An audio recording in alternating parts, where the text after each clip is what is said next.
पाकिस्तान का total depth 16 trillion rupees तक पहुंच गया। इन्फ्लेशन रेट सबसे हाईएस्ट पोजीशन पर है। ऑयल प्राइसेस में 94% से लेकर 100% तक इजाफा हुआ है, जिसकी वजह से ट्रांसपोर्ट प्राइसेस में 65% तक इजाफा हुआ। रूपी डॉलर के मुकाबले में सबसे कमजोर सतह पर पहुंच गई और कुछ लोग पाकिस्तान के इन हालात को 1971 से कंपेयर कर रहे हैं। 1971 जब बांग्लादेश पाकिस्तान से अलग हुआ था। इन सब के बावजूद हमारे अजीमुशान पॉलिटिशियंस आज भी वही कर रहे हैं जो पहले से करते आ रहे हैं कि जब तक गवर्नमेंट में रहो कुछ न करो, जब गवर्नमेंट से बाहर जाओ तो फिर कहो हम करेंगे जो करेंगे, और जब तक गवर्नमेंट में न हो ये कहो कि ये जो गवर्नमेंट बैठी है ये कुछ नहीं कर रही, हमें लाओ। और जब कोई भी पार्टी गवर्नमेंट में आती है तो वो पिछले वाले गवर्नमेंट को ब्लेम करती है कि ये सारा तो उनका काम है। अगर हम देखें तो यही चला आ रहा है। पाकिस्तान के हालात यहाँ तक पहुँच गए थे कि बैंकरप्ट होने वाला था। पाकिस्तान आखिर क्यों ऐसे हालात में है? In South Asia, another country grapples with economic turmoil, Pakistan. Path of default. It could be the next Sri Lanka. Pakistan has muddled through many crises. जब किसी मुल्क के हालात खराब होते तो किसी एक फैक्टर की वजह से वो नहीं होते, बल्कि मल्टीपल फैक्टर्स होते हैं। आइए बात करते हैं स्टेप बाय स्टेप उन सारे फैक्टर्स के बारे में।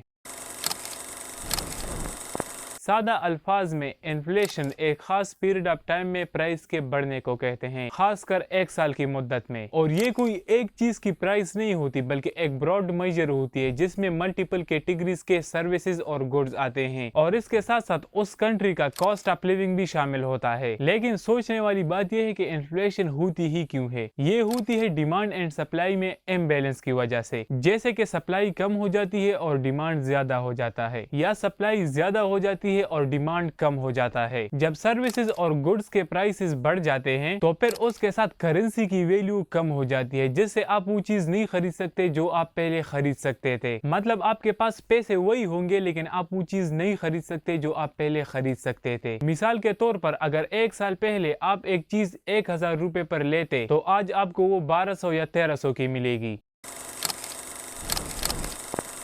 1960 से लेकर 2021 तक पाकिस्तान का इन्फ्लेशन रेट 8.2% पर ईयर से बढ़ा है। मतलब अगर आप एक चीज 1960 में 100 रुपए का लेते तो वो आपको 2021 के एंड में 11,307 रुपए का मिलता। इस पीरियड ऑफ टाइम में हमारा average per year inflation rate तो 8.2% था, लेकिन जो सबसे ज्यादा था वो था दिसंबर 1973 में, जो कि था 37.81%। अगस्त 2022 में हमारा इन्फ्लेशन रेट 27.3 तक पहुंच गया, जो कि 1975 से लेकर आज तक का सबसे ज्यादा इन्फ्लेशन रेट है। ये जो 37 साल के इन्फ्लेशन रेट का रिकॉर्ड टूटा है, इससे महंगाई के तूफान आने लगे, जिससे सारे गुड्स और सर्विसेज के प्राइस बढ़ने लगे। मतलब ऑयल प्राइसेस 94% से 100% तक बढ़ने लगे, ट्रांसपोर्ट प्राइसेस 65% तक बढ़ गए, और इसी तरह हर चीज के प्राइसेस बढ़ गए। लेकिन इसका मतलब ये नहीं है कि पिछले गवर्नमेंट में इन्फ्लेशन रेट बहुत कम था, वो भी बहुत ज्यादा था। जैसे 2018 में 5% था, 2019 में 10.58% था, 2020 में 9.74% था, और 2021 में 9.5% था। 2020 में भी खराब था, उसकी सबसे बड़ी वजह कोविड थी, लेकिन 2021 में हालात धीरे धीरे ठीक होने वाले थे। जैसे आप खुद ही इस ग्राफ में देख सकते हैं कि जुलाई 2019 और जुलाई 2020 और 21 के इन्फ्लेशन रेट क्या थे, लेकिन जुलाई 2022 में इन्फ्लेशन रेट सीधा 8.7% से 24.9% तक पहुंच गया। और ये मैं खुद नहीं कह रहा कि हालात अच्छे होने वाले थे, बल्कि फाइनेंस मिनिस्टर मिफ्ता इस्माइल ने खुद ही पाकिस्तान इकोनॉमिक सर्वे 2021-2022 में ये बताया था कि पाकिस्तान की जीडीपी में 5.97% तक ग्रोथ हुई है। इस बात में कोई शक नहीं कि जीडीपी ग्रोथ के साथ साथ उस गवर्नमेंट के कुछ फॉल्ट्स भी थे, जैसे ऑयल सब्सिडी एटसेट्रा एटसेट्रा। लेकिन पीटीआई गवर्नमेंट में टैक्स कलेक्शन भी सबसे ज्यादा हुई थी, और इसके साथ साथ फॉरेन करेंसी रिजर्व्स भी बढ़ गई थी, जो कि 2017-18 में 16 अरब डॉलर थे और पीटीआई गवर्नमेंट में 24 अरब डॉलर तक पहुंच गई। इसके अलावा former prime minister Imran Khan के विजन डिजिटल पाकिस्तान से आईटी एक्सपोर्ट्स में भी इजाफा हुआ है, जो कि पीएमएलएन गवर्नमेंट में 1.06 बिलियन डॉलर थे, वो पीटीआई गवर्नमेंट में 2.12 बिलियन डॉलर तक पहुंच गई थी। इसके साथ साथ टेक्सटाइल एक्सपोर्ट्स में भी इजाफा हुआ था, और ये सारी वो बातें हैं जो आजकल की गवर्नमेंट भी मानती है।